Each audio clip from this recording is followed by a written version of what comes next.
नमो अरिहंताणं नमो सिद्धाणं नमो ऐर्याणं नमो वज्रायाणं नमो लोये सव्यसाहुणम्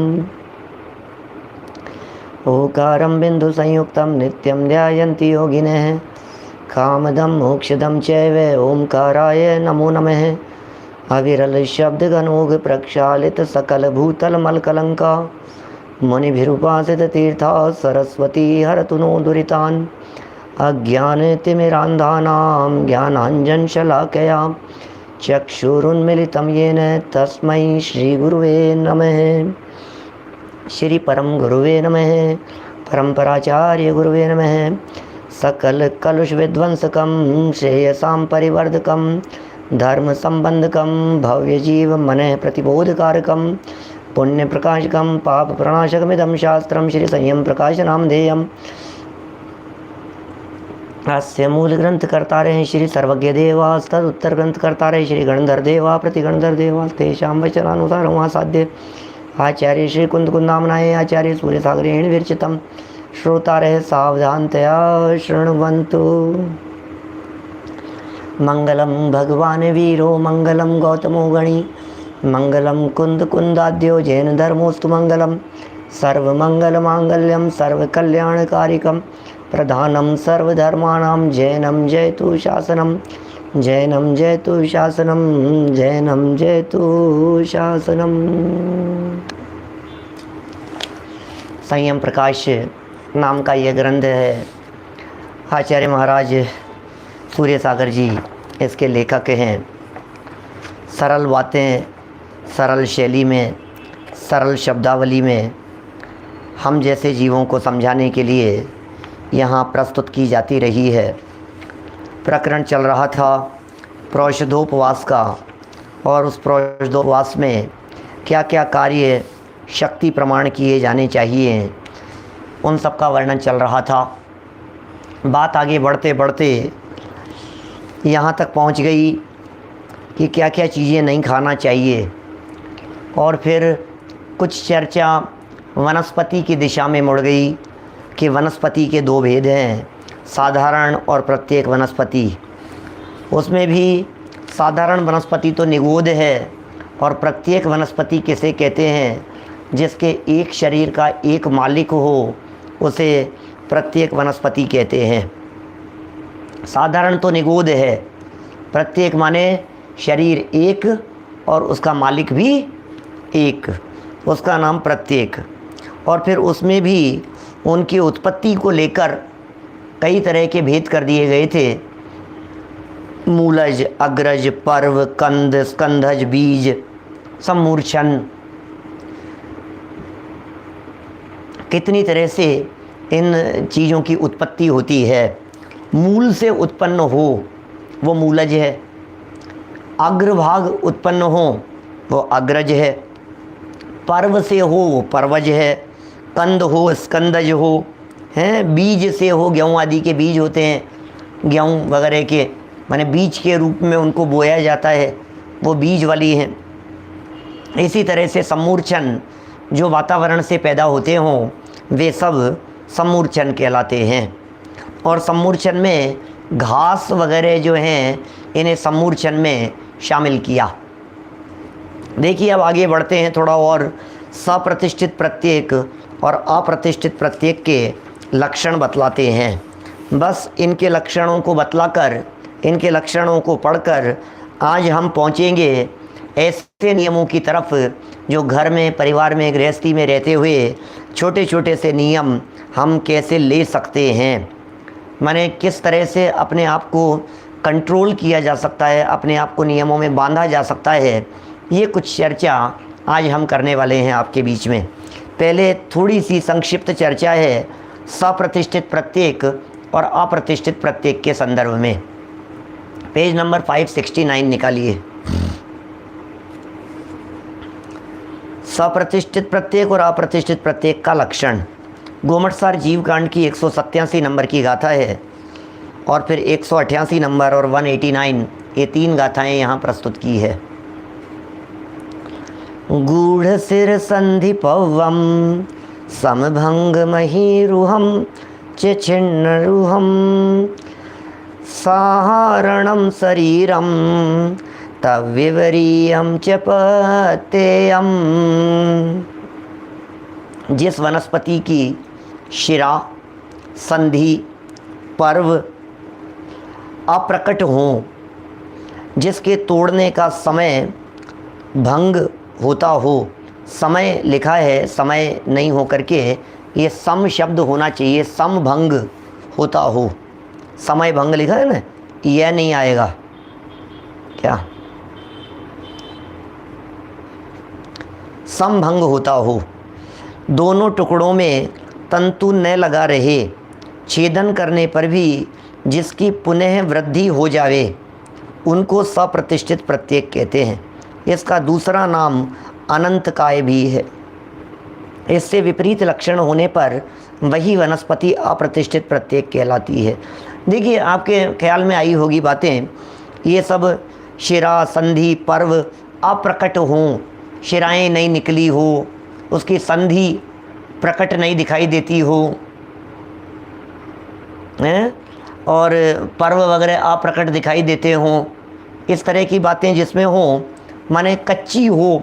अपन बहुत सारे लोग, अपन लोग तो कम करते हैं, लेकिन बहुत सारे हमारे साथियों में से करते होंगे शायद, कच्ची चीज़ देख करके लाओ, कच्ची फली होनी चाहिए, कच्ची ककड़ी होनी चाहिए, बहुत छोटी छोटी सी होनी चाहिए, कच्ची कच्ची होनी चाहिए। दीपेश जी, इतनी छोटी छोटी सी कच्ची, क्या कहते हैं ये, कच्ची कैरी, कच्चे लौकी, ककड़ियाँ, संधि माने जॉइंट्स, ऐसे उसके शिराएँ वगैरह होती है, धाराएँ वगैरह होती है, लाइनें वगैरह होती है, बहुत जिसमें अभी निकली नहीं है, प्रकट नहीं हुई हैं, ऐसी कच्ची फली, भिंडी, ककड़ी, और जो भी आप समझ लो, अब आप समझ गए आप, है ना, टिंडे हैं, फली हैं, हीराचंद जी वैद साहब, तो वे सब सप्रतिष्ठित प्रत्येक हैं, माने प्रत्येक तो हैं लेकिन सप्रतिष्ठित हैं।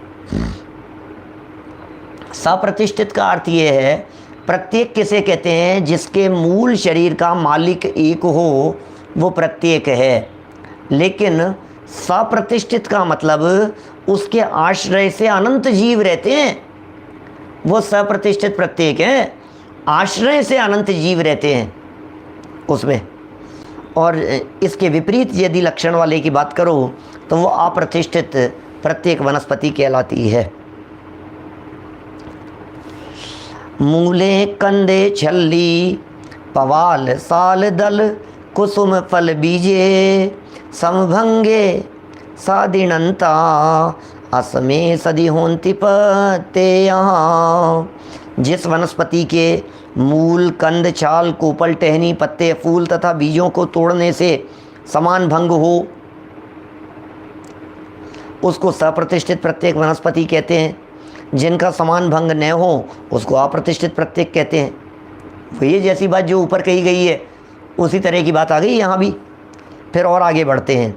कंदस्व मूलस्व साला खंदस्व वावी बहुलतरी छल्ली साणंत जिया पत्ते ये जिया तो तणु कदरी। जिस वनस्पति के कंद, मूल, क्षुद्र, शाखा या स्कंद की छाल मोटी हो, उसको अनंत जीव सप्रतिष्ठित प्रत्येक कहते हैं। और जिसकी छाल पतली हो, उसको अप्रतिष्ठित प्रत्येक कहते हैं। अब ये छाल वगैरह के संदर्भ में और इस तरह की बातें हैं, ये सब आयुर्वेद वाले विशेष रूप से और जानते हैं और गहराई से। अपने लिए तो जो ऊपर लक्षण बतलाए हैं, थोड़ा सा स्पष्टीकरण नीचे पढ़ लेते हैं अपन, लेकिन मोटा मोटा अपने को ज़्यादा कच्ची कच्ची चीज़ें, लाइनें नहीं दिख रही है, और बहुत ऐसे टिंडे, भिंडी वगैरह इस तरह की जो चीज़ें हैं, ककड़ी वगैरह, उनमें थोड़ा सावधानी रखनी चाहिए, वही अपने लिए प्रयोजनभूत है। ऊपर की गाथाओं से यह बात स्पष्ट हो जाती है कि हरित वनस्पति किस हालत में अनंतकाय अथवा सर्वथा अवक्ष्य रहती है और किस हालत में श्रावक को विचार कर ग्रहण करने योग्य हो जाती है। हरित वनस्पति का यथाशक्ति त्याग सर्वथा उचित है, और यही तो कारण है कि अष्टमी चतुर्दशी के दिन हरित काय का सेवन नहीं करते। क्या माने अष्टमी चतुर्दशी के दिन हरित काय का सेवन नहीं करते, वास्तव में तो हरी वनस्पतियां जीव से ही होगी ना क्या। जैसे मान लीजिए पक जाते हैं तो उनमें जीव निकल जाते हैं, जो पक जाते हैं उनमें जीव निकल करके चले गए हैं। अब आप कहेंगे सब जीव मरे तो उसी में थे, तो फिर वो जीवों का शरीर हो गया कि नहीं, वो एकेंद्रीय जीवों की बात है। इसलिए एकेंद्रीय जीवों के शरीर में भक्षण करने में किसी तरह का निषेध नहीं है। हमारे यहाँ जिनागम में एकेंद्रीय जीवों के शरीर को भक्षण योग्य कहा गया है, खाने योग्य कहा गया है। दो इंद्रिय जीवों के शरीर को खाने योग्य नहीं कहा गया है। जैसे हम अनाज भी खाते हैं, गेहूँ भी खाते हैं, तो गेहूँ भी एकेंद्रीय जीव का शरीर रहा है, पता है आपको। गेहूँ है, दाल है, चावल है, ये सब एकेंद्रीय जीवों का शरीर रहा है। तो एकेंद्रीय जीवों का शरीर सारी वनस्पति से उत्पन्न होने वाली, प्राप्त होने वाली जितनी भी चीज़ें हैं, जो गेहूँ, दाल, चावल, जो कुछ भी आपको मिल रहा है, ये सब वनस्पति से प्राप्त हो रहा है। खेती होती है इनकी, लेकिन है शरीर उनका, तो खाने योग्य है, अचित तो हो जाता है वो। अभी ये जो कही है बात यहाँ एक इंद्रिय के संदर्भ में, अब यदि दो इंद्रिय जीव हो जाता है तो बोले यदि दो इंद्रिय जीव होगा तो उसके शरीर को तो मांस कहते हैं, और दो इंद्रिय जीव के शरीर में निरंतर जीवों की उत्पत्ति होती रहती है। इसलिए दो इंद्रिय जीव जहाँ उत्पन्न हो जाते हों, हम जब जब ऐसे प्रसंग आते हैं हम द्विदल भी याद दिलाते हैं आप लोगों को। माने आलू खाने में एक इंद्रिय जीव का दोष लग रहा है घात का, और द्विदल के अंदर त्रस जीवों के खाने का दोष लग रहा है। तो जो साधारण तथा व्रती श्रावक अपनी जिह्वा इंद्रिय को दमन करने के लिए या भोग परिमाण व्रत के अंतर्गत ऐसी प्रतिज्ञा पालते हैं, कौन श्रावक है, व्रती श्रावक है, जिह्वा इंद्रिय के दमन करने के लिए कर रहे हैं। हम ये प्रवृत्ति किस लिए है, खान पीन पर कंट्रोल किस लिए लगाया, ये संयम किस लिए लिया गया, इस संयम के पीछे एक ही हेतु है। इस संयम के पीछे हेतु है कि हम जिह्वा इंद्रिय का दमन करें, रसना इंद्रिय को जीतें, रसना इंद्रिय पर कंट्रोल करें, ये हेतु है इसका। तो ऐसी प्रतिज्ञा पालते हैं कि हम अष्टमी, चतुर्दशी, अष्टानिका तथा 10 लक्षण में हरी वनस्पति नहीं खाएंगे। ऐसे होते हैं श्रावक, नहीं खाते हैं। हम लोग भी कहाँ इन सब चीज़ों का पालन करते, बतलाओ। मतलब बहुत अष्टमी जैसे 10 लक्षण पर्व चल रहे हैं, तो 10 लक्षण के दिनों में हरी नहीं खाते, है ना। अष्टमी चतुर्दशी के दिनों में हरी नहीं खाते। तो इन चीज़ों का पालन यथासंभव किया जाना चाहिए। इससे आप व्यर्थ के पापों से बचते हैं। पाप से बचने पर कोई धर्म हो गया हो ऐसा हरगिज नहीं समझ लेना, क्योंकि इस तरह के पापों से अनंत बार बचा है, पहले भी अनंत बार बचा है। अनंत बार इसने हरि का त्याग किया है, अनंत बार इसने और जीवों की करुणा की है, अनंत बार इसने पर जीवों की सुरक्षा की है, अपनी सुरक्षा आज तक नहीं की। इसलिए सामान्य सदाचार है, लोक व्यवहार है, शिष्टाचार है, सावधानी होनी चाहिए कि भैया हमारे माध्यम से किसी जीव की विराधना नहीं होवे, इतनी सावधानी जरूरी है। हृदय में करुणा बुद्धि होनी चाहिए, और ये करुणा बुद्धि साधक जीव के जीवन में निश्चित ही होती है, क्योंकि वो साधक व्यक्ति बराबर इस चीज़ को जानता है कि मैं जो जैसा आत्मा हूँ, जिस आत्म तत्व का मैं अनुभव करता हूँ, वही आत्म तत्व की स्थिति, वही आत्म तत्व इस एकेंद्रीय जीव के भी पास में है। एकेंद्रीय जीव भी वही है, ये दो इंद्रिय जीव भी वही है। हो सकता है ये दो इंद्रिय जीव मेरे से पहले परमात्मा बन जाए, हो सकता है ये एक इंद्रिय जीव, दो इंद्रिय जीव जो इसमें अनंत जीव हैं, पता नहीं कौन कब परमात्मा बन जाए। अरे भविष्य के अनंत भगवान इनमें बैठे हुए हैं, ऐसा विचार करता है वो। विचार आते हैं उन्हें, इस तरह के ज्ञानियों को विचार आते हैं। अष्टमी चतुर्दशी के दिन, अष्टानिका 10 लक्षण पर्व के दिनों में प्रतिज्ञा पूर्वक हरित काय का त्याग करना चाहिए। भावना भानी चाहिए कि हम हरित काय का त्याग कर देवे। देखिए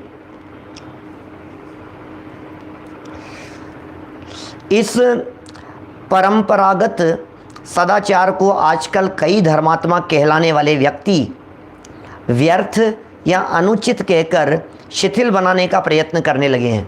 अरे यार इनमें क्या दम है, अरे यार इनमें क्या दम है। लो अब क्या कहें, बहुत से लोग इस तरह की बातें करते हैं, इनमें क्या दम है, इनमें कोई धर्म तो होता नहीं है। तो धर्म नहीं होता है तो भाई करने योग्य कार्य है क्या?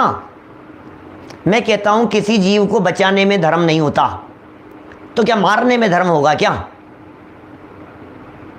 आप ये कह रहे हो कि साहब हमने ये काम किया तो इससे साहब हम इससे कोई धर्मात्मा तो होते नहीं है, इसलिए आलू छोड़ दिया तो धर्मात्मा तो होते नहीं है, तो फिर आलू खाने वाले तो हो जाएंगे धर्मात्मा। बात 100% सही है। आलू छोड़ देने से धर्मात्मा नहीं होते, रात्रि भोजन छोड़ देने से धर्मात्मा नहीं होते, जमीकंद का त्याग कर देने से धर्मात्मा नहीं होते, कितना भी व्रत नियम संयम पाल लेवे इससे धर्मात्मा नहीं होते। बात 100% 16 आने सच्ची है, लेकिन इसके बावजूद भी क्या इन सारी प्रवृत्तियों रूप खोटा आचरण करने से उससे निहाल हो जाएगा? ये संयम तो पालन करना ही पड़ेगा। आवश्यक तो एक ही है, अपने शुद्ध आत्म तत्व को जानना, प्रयोजन भूत तो वही है, लेकिन उस प्रयोजन भूत के साथ साथ में यदि ये सब भी होता है तो उस प्रयोजन भूत की प्राप्ति अधिक सुलभ हो जाती है, वो अधिक सुलभ है। ये विचारणीय बातें हैं भाई साहब। ये कह रहे हैं धर्मात्मा कहलाने वाले लोग शिथिल हो जाते हैं, रात को खा रहे हैं और कह रहे हैं कि साहब हम तो धर्मात्मा हैं, हम तो, अरे कोई आत्मा कोई खाता ही नहीं है, आत्मा खाता पीता नहीं है। अरे तुम्हारे पास में रखो आत्मा खाता पीता नहीं है, इस बात को पहले बाह्य जीवन सुधारो। हमारे गुरुदेव श्री ने जीवन भर जैसा उत्कृष्ट से उत्कृष्ट संयम का पालन किया, वैसा संयम आज दुर्लभ है इस दुनिया में देखना। इतना उत्कृष्ट संयम पालन किया है उन्होंने अपने जीवन में, इतना उत्कृष्ट संयम का पालन किया है सब तरह से। विपुल भाई कंदी जी, इतना उत्कृष्ट रीति से गुरुदेव ने संयम का पालन किया, हम उसके नाखून बराबर ही पालन नहीं कर सकते, इतनी दृढ़ता से उन्होंने पालन किया है। और पालन भी करते रहे और साथ में ये भी कहते रहे धर्म न थी, एम धर्म न थी, एम धर्म न थी, इसमें धर्म नहीं है, ये शुभ भाव है, ये जड़ है, ये जड़ की क्रियाएं, अरे इसमें धर्म नहीं है। ऐसा है, होता है भाई साहब। ज्ञानी जीव पालन करते रहते हैं और पालन करते करते भी कहते रहते हैं अभिमान नहीं हो अपने माथे पर, अभिमान नहीं हो, अरे इसमें क्या है। सब बैलेंस था उनके जीवन में। देखिए साहब, ओम प्रकाश जी योगी साहब क्या लिख रहे हैं यहाँ पर, ये लिख रहे हैं आजकल कई धर्मात्मा कहलाने वाले व्यक्ति व्यर्थ या अनुचित कहकर शिथिल बनाने का प्रयत्न करने लगे हैं। अरे ये कहने का अधिकार किसको है कि रात्रि भोजन में धर्म नहीं है, रात्रि भोजन त्याग में धर्म नहीं है, ये कहने का अधिकार उसे है जो रंच मात्र भी रात्रि में आहार ग्रहण नहीं करता हो। आलू त्याग में धर्म नहीं है, ये वो व्यक्ति कहे जिसने आलू त्याग कर रखा हो, जिसने बाजार की वस्तुओं का त्याग कर रखा हो, उसके बाद वो कहे कि इसमें धर्म नहीं है तो शोभा देता है। तुम्हारे तो सब खान पीन चलता है और फिर कहते हो धर्म नहीं है, बकवास करते हो, ऐसा चलेगा नहीं। ये पोपा भाई का राज नहीं है यहाँ, ये सब उल्टी सीधी बातें हैं। पहले दृढ़ता से पालन करो और दृढ़ता से पालन करते करते ये कहो कि इसमें कुछ दम नहीं है। ऐसा यथार्थ जीवन होता है ज्ञानियों का। देखिए, तथा अनेक सारहीन कुतर्कों से भोले श्रावकों की प्रतिज्ञा हानि करा देते हैं। ऐसे लोग हैं बहुत दुनिया में, ऐसे कई व्यक्ति जिन्होंने पहले पर्व के दिवसों में आजन्म हरी न खाने की प्रतिज्ञा ले रखी थी, अब पर्व के दिवसों में हरी सब तरह की पकाकर वे कच्ची भी खाने लग गए हैं तथा कहने लगे हैं हम पहले इस हरित काय में जीव समझते थे तथा आजकल के त्यागी लोग उसमें जीव नहीं बताते। हमें भी ऐसा श्रद्धान हो गया है, इसलिए अब हरित छोड़ने की कोई आवश्यकता नहीं रही इत्यादि। हम लोग क्या क्या बताएं भाई साहब, आजकल की कहाँ की बातें और कहाँ के लोग कैसी कैसी बातें करते हैं। जरा सुनिए और बातें कहते हैं। सो बुद्धिमानों को विचारना चाहिए कि क्या जैनियों के सिद्धांत इतने कच्चे या ढीले ढाले हैं कि कल तक तो संपूर्ण जैन समाज अष्टमी चतुर्दशी को हरि त्याग में पुण्य समझता था, आज ये मामूली सी बात या फालतू त्याग नियम समझा जाता है, सो भी साधुओं के द्वारा। ये क्या हो गया, ये इतना हल्का है ये जैन दर्शन, ये जैन सिद्धांत। सुनो, एक बात समझ लेना, जैन सिद्धांत त्रैकालिक होते हैं। जैन सिद्धांत तीनों कालों में एक जैसे हैं। जैन सिद्धांत अनचेंजेबल हैं। जैन सिद्धांत कभी नहीं बदलते हैं। जैन सिद्धांत ऋषभदेव के ज़माने में भी वही थे, आज भी वही हैं और अनंत काल बाद भी वही रहेंगे। अरे सिद्धांत कभी बदला नहीं करते, जो बदल जाए उन्हें सिद्धांत नहीं कहते। एक होए तरण काल मां परमारथनो पंथ, एक ही मार्ग है, एक ही रास्ता है, एक ही बात है, दूसरी कोई बात ही नहीं है, दूसरापन होता ही नहीं है। आलू में आज अनंत जीव हैं, अरे ऋषभदेव के समय में भी अनंत जीव हुआ करते थे, भविष्य में भी उसमें अनंत जीव होंगे। पहले भी हमारे भगवान वीतरागी सर्वज्ञ थे, आज भी हमारे भगवान वीतरागी सर्वज्ञ हैं, भविष्य में भी वीतरागी सर्वज्ञ ही होंगे। वीतरागता ही भूतकाल में धर्म था, आज भी धर्म है और भविष्य में भी वीतरागता ही धर्म होगा। बदलता नहीं है, कभी नहीं बदलता है। हमारे अनंत भगवान पहले कुछ और होते होंगे और आज कुछ और हो जाएंगे, बोले ऐसा नहीं होता। सिद्ध भगवान पहले उनका स्वरूप कुछ और होता होगा, वर्तमान में कुछ और होने लग गया और भविष्य में सिद्धों का स्वरूप कुछ और हो जाएगा, ऐसा नहीं हो सकता। निर्मल चंद जी साहब, साधुओं का स्वरूप भी लोग इस तरह की बातें करते हैं। चौथे काल के श्रावक, पंचम काल के, चौथे काल के मुनि, पंचम काल के, चौथे काल का नमक, पंचम काल का, बताओ मेरे को फर्क है क्या? बोलो, चौथे काल का नमक और पंचम काल के नमक में फर्क है क्या? नहीं है। चौथे काल की मिर्च और पंचम काल की मिर्च में फर्क है क्या? कि नहीं है। चौथे काल के समझ लो आप लड्डू और पंचम काल के लड्डू में फ़र्क है क्या? कि नहीं, पंचम काल के लड्डू तो मीठे होते हैं, चौथे काल के लड्डू बहुत अलग तरह के होते होंगे, कोई फ़र्क है दोनों में? लड्डू तो लड्डू होते हैं, आप बताओ तो सही किस में फ़र्क है? चौथे काल में सूर्योदय होता था, पंचम काल में सूर्योदय देर से होता है, चौथे काल में जल्दी हो जाता होगा। चौथे काल में सूर्य ज़्यादा तेज़ गर्म होता होगा या कम गर्म होता होगा, पंचम काल में थोड़ा ज़्यादा तेज़ गर्म होने लग गया।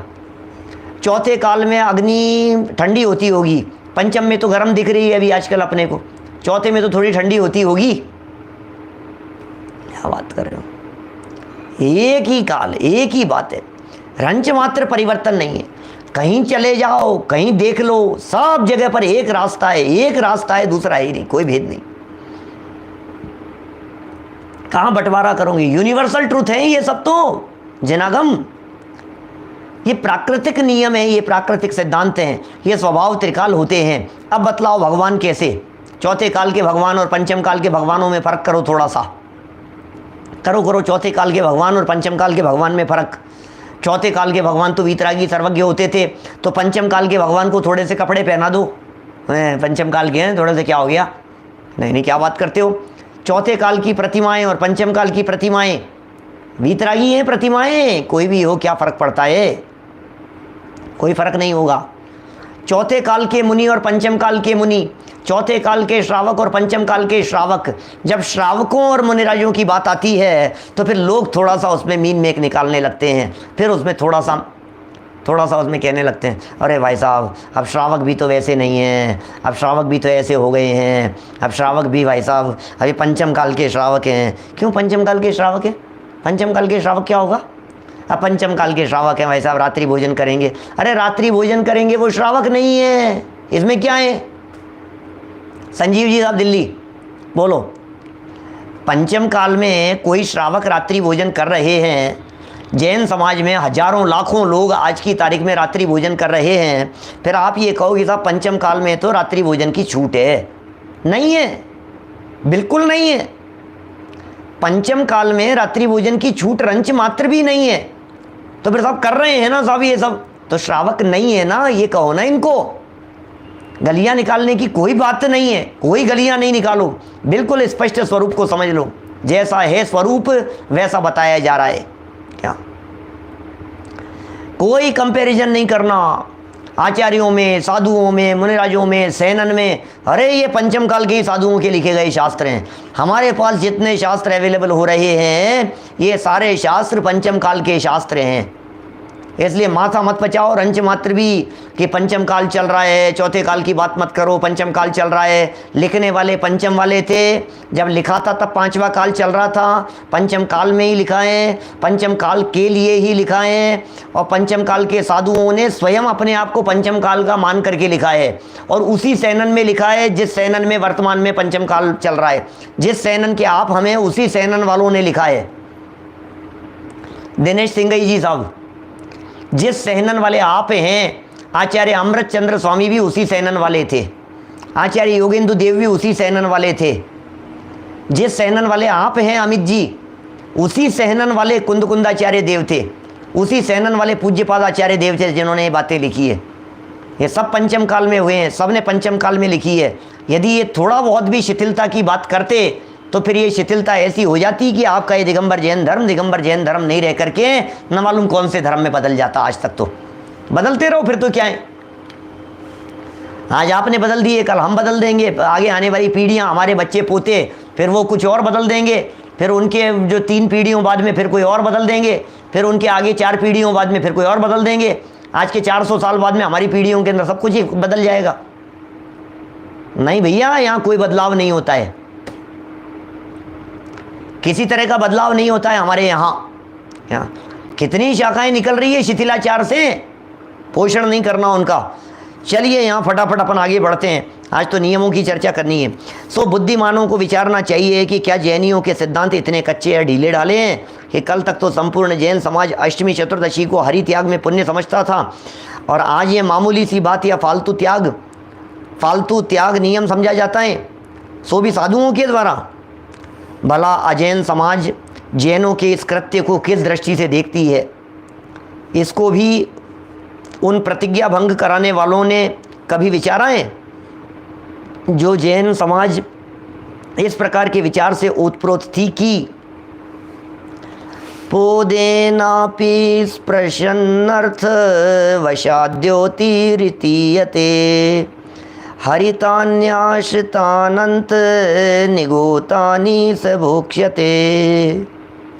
अर्थात जो श्रावक प्रयोजन के वश में अपने पैर से भी जिस हरि वस्तु को छूने में भी अतिचार को प्राप्त होता है, ओहो सोचो तो सही, माने वो श्रावक अष्टमी चतुर्दशी के दिन नियम पालने वाला श्रावक अपने पैर से यदि कोई हरित काय टच हो जाए, जितेंद्र जी साहब मलकापुर वाले, अपने पैर से यदि कोई हरित वनस्पति टच हो जाए तो वो उसमें अतिचार मानते हैं क्या? वो उसमें अतिचार मानते हैं। वह अनेक अनंत जीवों से भरी हरी वनस्पति को कैसे खाएगा? वो व्यक्ति कैसे खा सकता है इन सब चीज़ों को? अर्थात नहीं खाएगा। कहाँ तो महामना आशाधर जी की हरि त्याग समर्थन की ऐसी साक्षी, और कहाँ आजकल के मुनि मान्य लोगों का प्रतिज्ञा भंग कराने का प्रयास। लो क्या लिख रहे हैं मुनि मान्य लोगों का, मुनियों को मानने वाले लोगों का। महाराज आप क्या लिख रहे हो? ये महाराज आपको माने कि नहीं माने, क्या लिख रहे हो आप? ये कहाँ तो आशाधर जी की हरि त्याग की ऐसी बात। सूर्य सागर जी महाराज क्या लिख रहे हैं? कहाँ तो पंडित आशाधर जी की उनकी हरि त्याग की ऐसी बात, सागर धर्मामृत की। और कहाँ आजकल के मुनि मान्य लोगों का प्रतिज्ञा भंग कराने का प्रयास। जो हरित भक्षी यह पूछते हैं कि शास्त्रों में हरित में जीव कहाँ बतलाया है, उनको मालूम होना चाहिए कि सिर्फ यापनीय संघ के आचार्यों ने हरित में जीव नहीं माने हैं। ओ हो क्या बताएं, यापनीय संघ के आचार्यों ने उसमें हरित में जीव नहीं माने हैं। सो वह संघ ही जैनाभासों की गिनती में, यापनीय संघ तो जैनाभास है ही। ऐसा इस प्रकार का भट्टारक इंद्र नंदीकृत नीति सार में, दर्शन सार में स्पष्ट बतलाया है। बाकी सब जैनाचार्यों ने हरित काय में जीव माने हैं। इस बात का खुलासा इसी ग्रंथ के भोजन की मर्यादा प्रकरण में अच्छी तरह कर दिया है, सो वहाँ से अवलोकन करना चाहिए। हमने पहले एक प्रकरण पढ़ा था भोजन की मर्यादा वाला प्रकरण, आप लोगों को ध्यान होगा, कितने मर्यादित भोजन के संदर्भ में बहुत तरह की बातें कही गई थी, आपको वहाँ से देख लेना चाहिए। चलिए एक नया प्रकरण, जिस प्रकरण को आज हम करने का संकल्प लेकर के बैठे थे, उस प्रकरण को हम यहाँ शुरू कर रहे हैं। क्या नियम लिए जा सकते हैं, कितने नियम लिए जा सकते हैं, कितनी तरह की बातें की जा सकती है अपने जीवन को संयमित करने के लिए। हमारा जीवन किस तरह से संयमित हो, हमारा जीवन किस तरह से और अधिक व्यवस्थित बने, निर्दोष बने, इसके लिए हम क्या कर सकते हैं। छोटे छोटे से नियमों को पालन करने से जीवन और पवित्र बनता है, दृढ़ता आती है, विश्वास बनता है, आडंबरों से बचता है और मुक्ति मार्ग प्रकट करने के चांस बनते हैं। 17 प्रकार से इन बातों को यहाँ बताया है। जरा देखिए, बढ़ते हैं यहाँ से हम। इस भोग परिमाण व्रति को प्रातःकाल ही दिन भर में काम आने वाली वस्तुओं का परिसंख्यान कर लेना चाहिए। सकल कीर्ति जी लिखते हैं, सुनो तो सही, रोज का रोज नियम लो। रोजाना जिन मंदिर जाते हो, जिन मंदिर के अंदर ही नियम लेकर के आ जाओ। रोजाना दर्शन करने के लिए जाते हो, प्रातःकाल पूजन करते हो, पूजन के अंत में महाअर्घ बोलते समय ही उसी समय 2 मिनट विचार करके आंख बंद करके दिन भर के नियम ले लो 24 घंटे के लिए। दूसरे दिन जिनेंद्र देव के दर्शन करने के लिए आऊँगा, मंदिर में आऊँगा, तब तक के लिए मेरे ये नियम है। एक एक दिन के नियम लो, रोजाना नियम लो, रोज इस तरह की प्रतिज्ञाएं लो कि साहब आप क्या कह रहे हो, लिख रहे हैं यहाँ पर, कहाँ की चर्चा है ये सकल कीर्ति स्वामी लिख रहे हैं इस तरह का। क्या लिख रहे हैं? भोजने षट रसे पाने कुंकुमादि विलेपने पुष्प तांबूल गीतेषु नृत्यादौ ब्रह्मचर्य के स्नान भूषण वस्त्रादौ वाहने शयनासने सचित वस्तु संख्यादौ प्रमाणम भज प्रत्यहम। क्या गजब बात लिखी है, गजबी बातें हैं भाई साहब। कैसी कैसी प्रेरणाएं दे रहे हैं ये पतित को पावन बनाने वाली भाई विवेक सिंह जी, क्या प्रेरणाएं दे रहे हैं, क्या भाव बना रहे हैं। अरे भाव बनाओ भैया, भाव बनाओ। टोडरमल जी साहब ने कैसे त्याग किए। ब्रह्मचारी रायमल जी, आपको पता है ब्रह्मचारी रायमल जी एक साथ 3 प्रतिज्ञाएं ली थी ब्रह्मचारी रायमल जी ने। कौन थे ब्रह्मचारी रायमल जी को जानते हैं क्या आप लोग? कितने लोग जानते हैं ब्रह्मचारी रायमल जी को? ब्रह्मचारी रायमल जी वे व्यक्तित्व थे जो व्यक्तित्व टोडरमल जी को तलाशते हुए जयपुर आए थे और फिर उन्हें तलाशते हुए जयपुर से आगे निकल करके सिंघाना चले गए टोडरमल जी को ढूंढते हुए। सिंघाना में टोडरमल जी को देखा, वहाँ टोडरमल जी से निवेदन किया गोमठ सारादि ग्रंथों की टीका करने के लिए। ब्रह्मचारी रायमल जी ने टोडरमल जी के शिष्यों में बहुत महत्वपूर्ण, बहुत अपने आप में वर्चस्व रखते थे ब्रह्मचारी रायमल जी साहब। जयपुर आकर के जयपुर जैन समाज को उन्होंने बहुत लताड़ा उस समय में कि आप लोगों के होते हुए इतना बड़ा विद्वान, एक विशिष्ट विद्वान यहाँ से जयपुर छोड़ करके आजीविका के लिए सिंघाना जाना पड़ गया है, बात कही उन्होंने। बाद में पुनः उन्हें जयपुर बुलाया गया।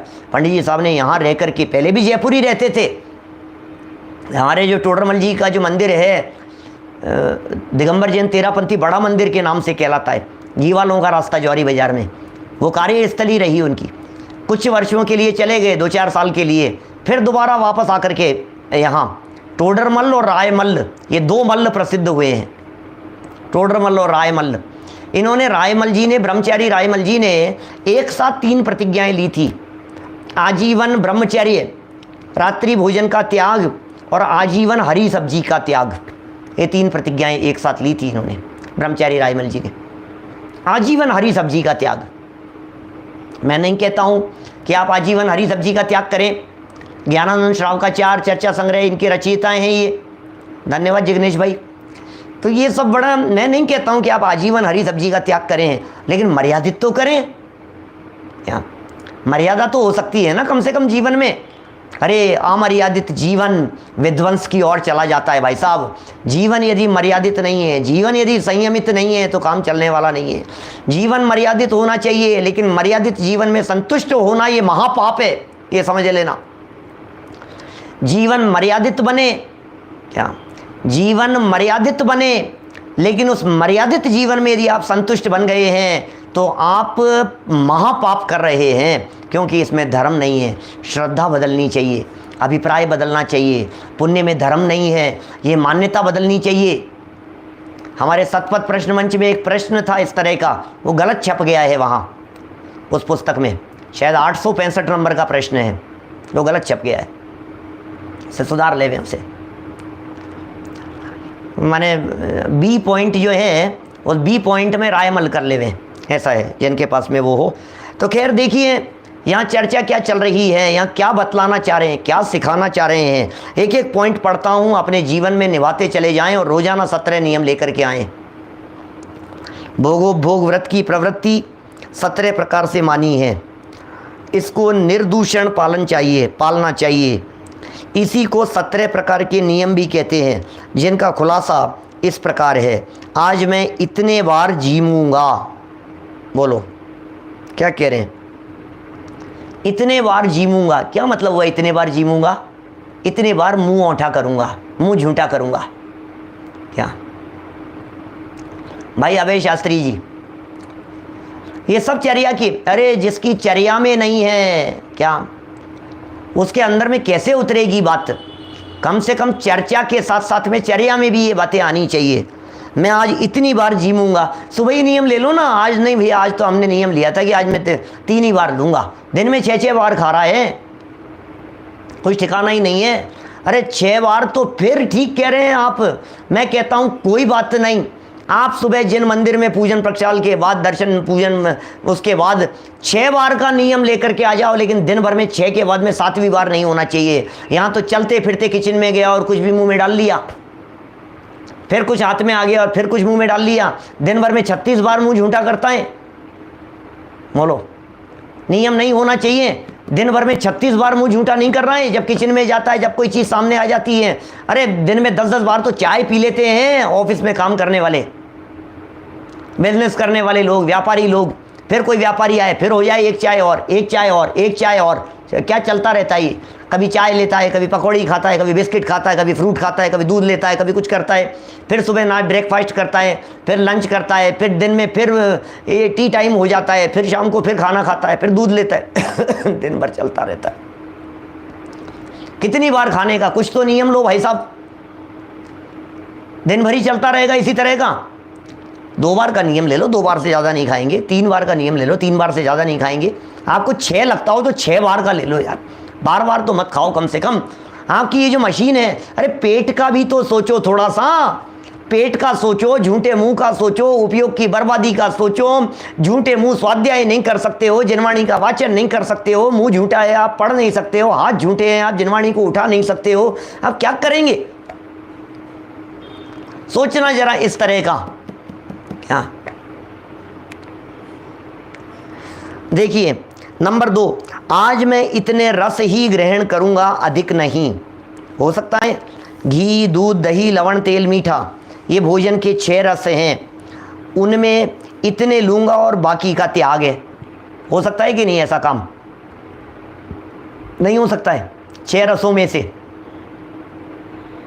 बदल बदल करके त्याग कीजिए।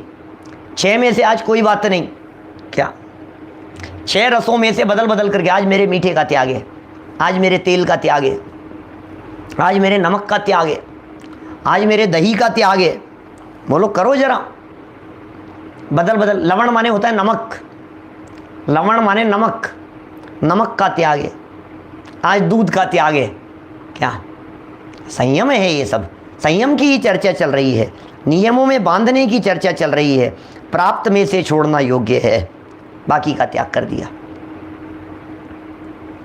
फिर नंबर 3, पीने योग्य पदार्थ, दूध, शरबत, नारंगी का रस आदि का नियम करना।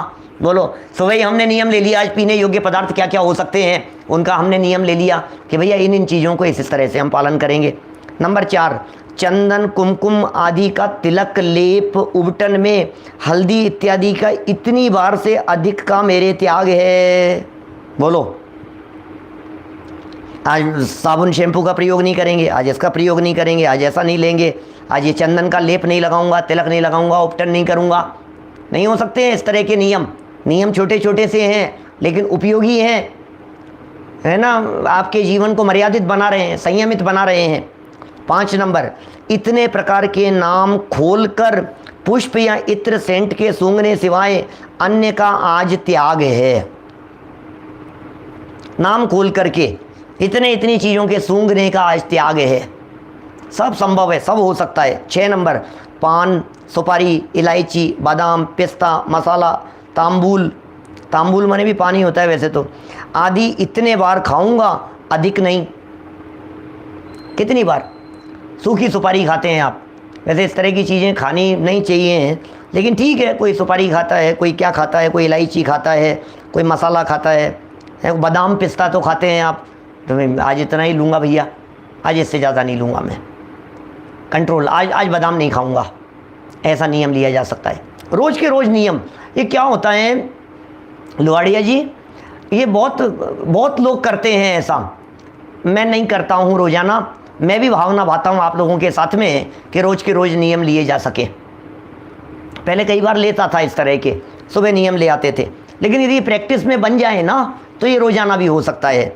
मेरी निगाह में हैं कई लोग जो बिल्कुल रोज़ाना बराबर इस चीज़ को फॉलो करते हैं और बराबर रोज़ की रोज़ नियम लेते हैं। मैं आप लोगों को प्रेरणा दे रहा हूँ, मैं खुद भी भावना भा रहा हूँ, एक मुँह से बोल रहा हूँ तो 2 कान से खुद भी सुन रहा हूँ। माने ऐसा नहीं है, मतलब स्वयं को भी हमें इस तरह के नियम लेने चाहिए अपने आप को संयमित करने की दृष्टि से। जो कमजोरी है वो कमजोरी है, कमजोरी नहीं है जी, कमजोरी क्या है, मैं अपनी कमजोरी क्या बतलाऊं, शिथिलता है, और क्या है, और कुछ नहीं है। शिथिलता है, प्रमाद है, भूल गए हैं, असावधानी है, थोड़ा सा ध्यान रखो तो सब हो सकता है, क्या नहीं हो सकता है। फिर देखिए ये हो गया, 6 हो गए। 7वां, आज इतने गीत नाटक तमाशा आदि देखूंगा सिवाय नहीं। लो, रोजाना 4 सीरियल देखते हो, बंद करो ना, आज 2 ही देखूंगा, देखो करो ना नियम, आज नहीं देखूंगा, आज नाटक नहीं। ये तो तब की लिख रहे हैं जब टीवी नहीं हुआ करती थी, क्या कथाएं चलती थी, नाटक चलते थे, रंगशालाएं चलती थी, रामलीलाएं हुआ करती थी। ये उस ज़माने की बातें लिख रहे हैं ये, इनको क्या पता कि ये तो दिन भर ही टीवी के चिपके रहते हैं लोग। तो क्या पता कि घर घर में हर हाथ के अंदर टीवी आ जाएगा, ये थोड़ी ना पता था क्या। देखिए 8 नंबर, आज इतने प्रकार के बाजे सुनूंगा या बजाऊंगा। कितने तरह के बाजे, जिसको म्यूजिक का, संगीत का इस तरह का शौक होते हैं, उन पर भी कंट्रोल किया जा सकता है। ब्रह्मचर्य इस प्रकार पालूंगा, ऐसा नियम करना, आज मेरे इस तरह का ब्रह्मचर्य रहेगा, इस तरह से मैं ब्रह्मचर्य का पालन करूंगा, ऐसा नियम लूंगा मैं, ले लिया मैंने। फिर 20 नंबर, 20 नंबर कहाँ से आ गया, ये क्या हुआ, 8 के बाद में ये 9 नंबर था, ब्रह्मचर्य पालूंगा, इस पर नंबर 9 है, और वो 20 की जगह 10 नंबर है, नंबर मिसप्रिंट हैं सब। तो 10 नंबर, आज इतनी बार स्नान करूंगा, अधिक नहीं। अरे स्नान के भी तो नियम होने चाहिए, 3 बार नहाता है, गर्मियों का समय चल रहा है, अब गर्मियों के समय में सुबह भी नहाता है, शाम को भी नहाता है, क्या तो एक बार होना चाहिए। आज इतने का ही नियम लिया है, 2 बार से ज़्यादा नहीं। फिर 11 नंबर, आज इतने और इतने प्रकार के आभूषण पहनूंगा, अधिक नहीं। लो, आभूषणों के ऊपर भी कंट्रोल लगा दिया। कितने आभूषण पहनेंगे आज घड़ी नहीं पहनूंगा, आज चेन नहीं पहनूंगा, आज कानों के नहीं पहनेंगे तो क्या फ़र्क पड़ गया है। अरे ये तो ऐसे लगते हैं लोगों को, नहीं सब कानों के नहीं पहने तो सुहाग की निशानी है, कान में यदि नहीं पहना तो हमने पति मर जाएंगे। अरे क्या क्या क्या पागलपन है, ये समझ में नहीं आ रही है बात। ऐसा क्या है, काय श्रृंगार करना है, ये नहीं करेंगे। अमुक वस्त्र इतनी बार पहनूंगा, ज़्यादा नहीं। अब ये वस्त्रों के संदर्भ में भी दिन भर ही वस्त्र बदल रहे हैं, बोलो, दिन भर ही कपड़े बदल रहे हैं, सुबह अलग कपड़े, दिन में अलग कपड़े, फिर आकर के अलग कपड़े, फिर अलग कपड़े, फिर अलग कपड़े। अरे जितने कपड़े बदल रहा है उतने वेश धारण करेगा। सोचना जरा किस तरह से कपड़े बदल, जैसे कपड़े बदल रहा है ऐसे शरीर बदलने पड़ेंगे। जैसा मैचिंग सोचते हैं ना, आप जानते हैं ज़्यादा मैचिंग सोचने वालों का क्या, कैसी अवस्था की प्राप्ति होती है। पेड़ में जाकर के हरे रंग की लट हो जाता है, मैचिंग में पैदा होता है जाकर के। मैचिंग सोचता है ना, वही पीले रंग की साड़ी, पीले रंग की चूड़ियाँ, पीले रंग का माथे पे बिंदी, पीले रंग के पीले रंग के गहने, पीले रंग का पर्स लटका हुआ, पीले रंग की चप्पल, पीले रंग की पीले रंग का रुमाल, सब पीला पीला पीला दिखाई दे रहा है ना तुम्हारे को। अब पीले में जाकर के पैदा होगा और पीले रंग का पैदा होगा, बिल्कुल मैचिंग का। मास्क भी मैं तो भूल ही गया, मास्क भी मैचिंग का ही चाहिए। आजकल तो ये सूट बिक रहे थे इस तरह के, लेडीज वगैरह के, जेंट्स के, इस तरह के कपड़े, इस तरह के कि उसके साथ में उसी मैचिंग का, उसी कपड़े का विद मास्क। गजब हो गया भैया, क्या मैचिंग में मरे जा रहे हैं, सारी दुनिया मैचिंग में जा रही है। हस्बैंड वाइफ मैचिंग चलती है, हस्बैंड वाइफ दोनों मैचिंग में, जैसे ये वैसे ये। अरे भाई, किसको मैच करो, अपनी परिणति, अपने उपयोग को अपने स्वभाव के साथ में मैच करके देखो। ये मैचिंग होनी चाहिए। स्वभाव शुद्ध है, वर्तमान परिणति में शुद्धता हो तो वर्तमान पर्याय की त्रिकाली शुद्ध आत्म तत्व के साथ में यदि मैचिंग होगी तो तुम्हारा मैच ऐसा होगा कि सिद्धों की मैचिंग में जाकर के मिल जाओगे। ये मैचिंग करने की जरूरत है, ये मिलान करने की जरूरत है। ये मैचिंग नहीं हो पा रही है। हमारी वर्तमान परिणामों की, वर्तमान पर्यायों की मैचिंग हमारे त्रिकाली ध्रुव के साथ में नहीं हो पा रही है, ज्ञायक के साथ में नहीं हो पा रही है, उसकी शुद्धता के साथ में नहीं हो पा रही है। अंदर से वस्तु शुद्ध है, अंदर से त्रिकाल शुद्ध तत्व है, ये चैतन्य तत्व, ये ध्रुव तत्व है। उस ध्रुव चैतन्य तत्व के साथ में, ज्ञायक तत्व के साथ में, जाननहार तत्व के साथ में वर्तमान में उत्पन्न होने वाली जो ज्ञान वाली जो पर्याय है, ये ज्ञान पर्याय की मैचिंग त्रिकाली के साथ में हो जावे। जब दोनों की मैचिंग हो जाती है तो वो पर्याय भी त्रिकाल हो जाती है, त्रिकाली हो जाती है, शाश्वत हो जाती है, ध्रुव हो जाती है। ऐसी मैचिंग होती है। मैचिंग करना हो तो इसकी मैचिंग करो भाई साहब। क्या बताएं, जरा देखिए और क्या कह रहे हैं। ये आभूषणों की बात कह दी, अमुक अमुक वस्त्र इतनी बार पहनूंगा, ज़्यादा नहीं। आगे चलो 13 नंबर पर, गाड़ी घोड़ा ऊंट रथ तांगा बग्गी पालकी मोटर रेल जहाज आदि में आज बैठूंगा या नहीं बैठूंगा। नियम ले लो सुबह ही, आज गाड़ी में बैठने का त्याग है भाई साहब। आज वाहन का उपयोग नहीं करूंगा, आज चतुर्दशी है, आज वाहन का उपयोग नहीं करूंगा, आज पैदल ही जाऊंगा जहाँ कहीं पर भी जाना होगा। क्या बोलो नंद किशोर जी साहब क्या कह रहे हैं, आज इस वाहन का उपयोग नहीं करूंगा मैं। क्यों? वाहन में हिंसा ज़्यादा होती है भाई साहब, वाहन में, क्योंकि वाहन 4 हाथ जमीन देख करके थोड़ी ना चलता। अपने मुनिराज क्यों नहीं गाड़ी में बैठते हैं, व्हीकल उपयोग क्यों नहीं करते हैं अपने मुनिराज? बताओ, आज यदि हमारे मुनिराज व्हीकल उपयोग करने लग जाएं तो दुनिया भर में कितनी प्रभावना हो सकती है, दुनिया भर में कितना घूम सकते हैं। चले जाएंगे ऑस्ट्रेलिया, चले जाएंगे सिंगापुर, महाराज को क्या हो गया, फ्लाइट में बैठो चले जाओ, उसमें क्या है? नहीं जा सकते। क्यों? वाहन का उपयोग नहीं करते। क्यों नहीं करते? अरे वाहन थोड़ी ना एरिया समिति से चलता है 4 हाथ जमीन देख करके।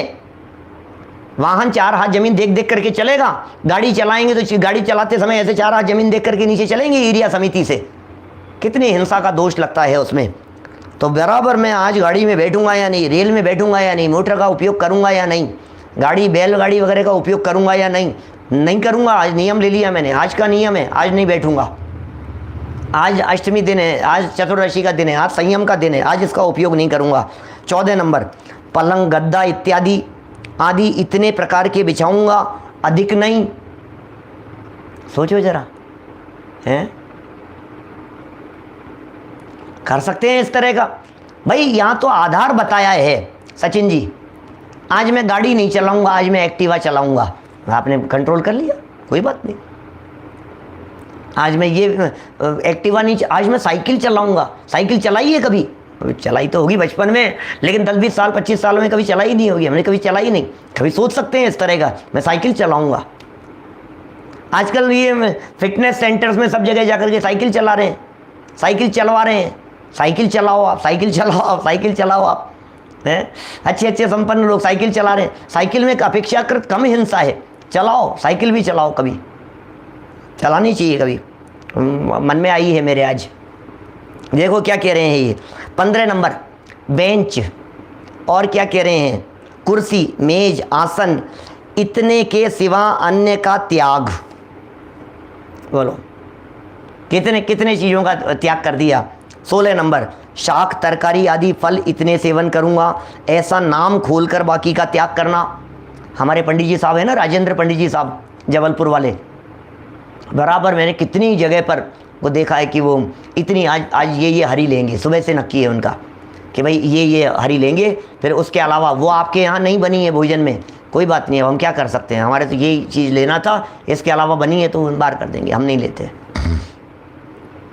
ऐसा बहुत बार, कई बार हम भी इस तरह के नियम कभी कभी ले लेते थे, लेकिन पंडित जी साहब को तो बहुत देखा है मैंने, राजेंद्र पंडित जी साहब, उनका जीवन बहुत उत्कृष्ट है भाई, बहुत संयमी जीवन है, बहुत उत्कृष्ट जीवन है, सदाचार में जीवन है, आदर्श जीवन है। वास्तव में एक आत्मार्थी विद्वान कैसे होते हैं, ऐसा आदर्श जीवन है, जन जन के लिए आदर्श हैं, प्रेरणा स्रोत हैं अपन सबके लिए। तो ऐसा लगता है नाम खोल करके, बराबर बाकायदा नाम खोल करके कि आज मेरे को नींबू लेना है, आज मेरे को मिर्च लेनी है, आज मेरे को लौकी लेनी है, और आज मेरे को एप्पल लेनी है और केला लेना है, बस ये 5 चीज़ें मैंने रखी है, ये 5 ही लेनी है, 5 के अलावा छठी चीज़ आज मैं दिन भर में नहीं लूँगा। इस तरह का बिल्कुल खोल करके बराबर नियम ले लिया। तो ऐसा नियम लेना चाहिए तरकारी के बारे में, सब्जी के बारे में, हरी सब्जियों के बारे में।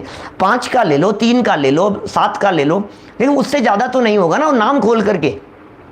और सच बात है, मैं क्या बतलाऊँ निर्मल चंद जी साहब, दिन भर में 17 से ज़्यादा खाता ही नहीं है। 17 तो बहुत ज़्यादा कह दी मैंने, 7 8 5 7 से ज़्यादा कहाँ खाता है दिन भर में। दिन भर में 5 7 से ज़्यादा हरी खाता नहीं है, और पाप माथे पर 125 का लग रहा है, जितने नाम लिख रखे थे पूरी लिस्ट में। 10 लाख तरह की वनस्पति थी, अब 10 लाख तरह की वनस्पति में आपने 125 के नाम लिख दिए, 125 से ज़्यादा के सबके त्याग है। बराबर अविरमण का त्याग लग रहा है प्रियंक जी, अविरमण का त्याग लग रहा है, जो पुरुषार्थ सिद्धि उपाय के अंदर अविरमण और परिरमण रूप हिंसा की बात कही है। आपने भले ही नहीं खाया है, लेकिन तो भी खाने का पाप लग रहा है आपको। 125 में कंट्रोल कर दिया, अब 125 में से आज कितना है ये बताओ। बोले आज तो 3 ही खानी है, दैट्स इट, खत्म हो गई बात, उसमें क्या है, दवाई की छूट रख सकते हैं। देखिए और 17 नंबर अंतिम बिंदु की तरफ बढ़ रहे हैं यहाँ। अन्य वस्तु इतने प्रकार की रखूँगा, बाकी का त्याग, अथवा आज मैं इन दिशाओं में इतनी दूर जाऊँगा, अधिक नहीं। देशव्रत जैसी मर्यादा की बात है, आज मैं शहर से बाहर नहीं जाऊँगा, आज सोच लिया मैंने। कभी सोच भी सकते हैं, कभी कभी ऐसा आपका बहुत ज़्यादा ट्रैवलिंग का काम होता हो, इधर उधर घूमना फिरना होता हो, जो कुछ भी होता हो, आप नियम तो ले ही सकते हैं ना कभी, और फिर दृढ़ता से निभाइए उस नियम को। फिर चाहे किसी भी तरह की परिस्थिति बन जाए, फिर चाहे आपके ससुराल में कुछ हो गया, आपके बहनोई के यहाँ कुछ हो गया, आपकी बहन के घर में हो गया, आपके यहाँ कुछ हो गया, बोलो ये सब बराबर इतनी दूर जाऊंगा, इससे अधिक नहीं। इस प्रकार व्रती श्रावक सब नियमों को निरतिचार पालता है, सारे नियमों को पालता है, निरतिचार पालता है। पिछले दिन के नियमों को भी विचार लेता है कि उनमें कोई दूषण नहीं लगा। आज मैं प्रतिज्ञा ले रहा हूँ तो कल जो मैंने नियम लिए थे, कल जो मैंने प्रतिज्ञाएं ली थी, उनके बारे में भी विचार कर लेता है कि कल जो मैंने प्रतिज्ञाएं ली थी उनके अंदर कोई दूषण तो नहीं लगा था, और यदि दूषण लगा था तो उनके संबंध में भी प्रायश्चित लिया जा सकता है और नए नियम भी लिए जा सकते हैं। यदि लगा होवे तो प्रायश्चित लेकर उसकी शुद्धि कर लेता है। अनाचार रूप प्रवृत्ति न हो जावे, इसका सदा ध्यान रखता है। इसके साथ में एक बहुत महत्वपूर्ण नियम की मैं बात कर रहा हूं, जो इसके साथ में जोड़ लेना चाहिए। श्रावकाचार के अंदर नहीं लिखा गया था, लेकिन स्वाध्याय का नियम, आज मैं 3 घंटे स्वाध्याय करूंगा। आज मेरा 3 घंटे व्यक्तिगत स्वाध्याय होगा ग्रंथ लेकर के, आज मैं इस ग्रंथ का स्वाध्याय करूंगा, आज मैं इतनी गाथाएं पढ़ूंगा, आज मैं इतनी गाथाओं का वाचन करूंगा, आज मैं 3 गाथाएं याद करूंगा। ऐसे नियम भी होने चाहिए, नहीं हो सकते हैं? स्वाध्याय का नियम नहीं होना चाहिए, ये तो परम नियम है भाई साहब। स्वाध्याय का नियम तो, स्वाध्याय तो दिनचर्या का अंग होना चाहिए, अभिन्न अंग होना चाहिए स्वाध्याय तो दिनचर्या का। ये परमानेंट नियम की बात नहीं कर रहा हूं मैं, 1 घंटे का आपका परमानेंट नियम है, बहुत अच्छी बात है, लेकिन आज हमारे को विकल्प आया सुबह स्वाध्याय करते समय और हमने सोच लिया आज 3 घंटे स्वाध्याय करूंगा, तो आज हमने 3 घंटे स्वाध्याय की बात कर ली। आज मैं 2 घड़ी सामायिक करूंगा, आज मैं 2 घड़ी अपने स्वभाव के नज़दीक आने का प्रयत्न करूंगा, आज मैं 2 घड़ी आत्मा और परमात्मा के बारे में चिंतन करूंगा, वस्तु स्वरूप के बारे में चिंतन करूंगा, भेद विज्ञान के बारे में चिंतन करूंगा। ये संकल्प लेकर के और फिर दिन भर में निभाइए आप उस चीज़ को। मैंने ये नियम लिया है भैया, आज तो मेरे को कम से कम समय निकाल करके अपने आप के लिए समय निकालना है। आज मेरे को 2 घड़ी 48 मिनट 1 घंटे के लिए अपने आप के लिए समय निकालना है मेरे को। और उसमें सिर्फ मैं चिंतन करूँगा, चिंतन चिंतन चिंतन विचार, इसके अलावा कुछ नहीं, ये बराबर होना चाहिए। तो ये इस तरह की बातें यहाँ कही है। शुद्धि कर लेना चाहिए प्रायश्चित लेकर के, अनाचार रूप प्रवृत्ति न हो जावे, इसका सदा ध्यान रखता है एक साधर्मी व्यक्ति, एक श्रावक व्यक्ति। हम सबका जीवन इन सब बातों को जानते हुए, इन सब बातों को पहचानते हुए, इन सब बातों को जीवन में उतारते हुए निर्मल बने, परिष्कृत बने, उत्कृष्ट बने। इसी मंगल भावना से मैं बात को यहीं विराम देता हूँ। और सूचना, कंठपाठ जो हमारे प्रातः काल समय सार चल रहा है, और समय सार के कंठपाठ संबंधी मैंने बीच में पहले भी आपको सूचना दी थी, और कई लोगों के नाम भी हमारे पास में आए हैं। हम 2-4 दिन में उन नामों की घोषणा भी कर देंगे कि कौन कौन व्यक्ति सुना रहे हैं।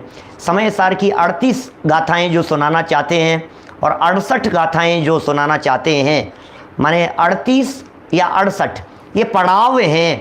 पहला पूर्व रंग का पहला पड़ाव है 38 गाथाओं का, 68 ये जीवा जीवाधिकार तक का पड़ाव है। तो जिसने यहाँ तक की गाथाएं याद की हो, वे 30 तारीख को हम सुनने की प्लानिंग बना रहे हैं इस तरह की। आप हमारे अनिल जी शास्त्री, आप उनको नाम लिखवा सकते हैं, उन्हें व्यक्तिगत मैसेज कर सकते हैं, ग्रुप पर मैसेज कर सकते हैं। हम गाथाएं सुनेंगे, बाकायदा जूम के माध्यम से सुनेंगे, सबको एक साथ आमंत्रित करेंगे और एक विशेष आयोजन जैसा भी हम रख सकते हैं, इस तरह की प्लान है। हिंदी में भी कर सकते हैं, जिन्होंने प्राकृत में की हो वे प्राकृत में करें, जिन्होंने हिंदी में की हो वे हिंदी में करें, ठीक है ना। और यदि किसी तरह की कोई मजबूरी हो नियम संबंधी तो उसके बारे में भी विचार करें। सब आईडी भी देंगे, सब बतलाएंगे आपको, लेकिन जो याद कर रहे हैं उनको निश्चित तौर पर कुछ न कुछ अनुमोदना उनकी होनी ही चाहिए और याद करने की प्रेरणा भी मिलनी चाहिए। फिर हम व्यवस्था करेंगे। हमने टोडरमल स्मारक ट्रस्ट के माध्यम से भी हमने भावना बात हुई थी हमारी, और विचार किया था कि हम सर्टिफिकेट भी प्रोवाइड कराएंगे, और हमारे सम्यक ज्ञान प्रचार प्रसार ट्रस्ट से भी वहाँ से उनसे बात हुई थी, तो पुरस्कार राशि भी कुछ ज़रूर उनको प्रदान करेंगे, सर्टिफिकेट भी देंगे। तो ये सब आप करते रहिए, कंठ में जनवाणी को बसाते रहिए, यही प्रयोजनभूत चीज़ है। टेलीग्राम पर दीजिए, टेलीग्राम पर जो टेलीग्राम ग्रुप है उसी के ऊपर दीजिए, तो वो वहाँ से अनिल जी सब ले लेंगे। आप अपना नंबर भी उनके पास में भेज देवें, जिससे कांटेक्ट किया जा सके, ग्रुप बनाया जा सके। जय जिनेंद्र। समय अधिक हुआ उसके लिए क्षमा। जनवाणी स्तुति। निज निधि निज में बताई, यह अनंत उपकार है। उसके लिए जिन वाणी माँ को वंदना शत बार है, वंदना शत बार है। नमो हरिहंताणम, नमो सिद्धाणम, नमो हरिहरणम, नमो ज्यायाणम, नमो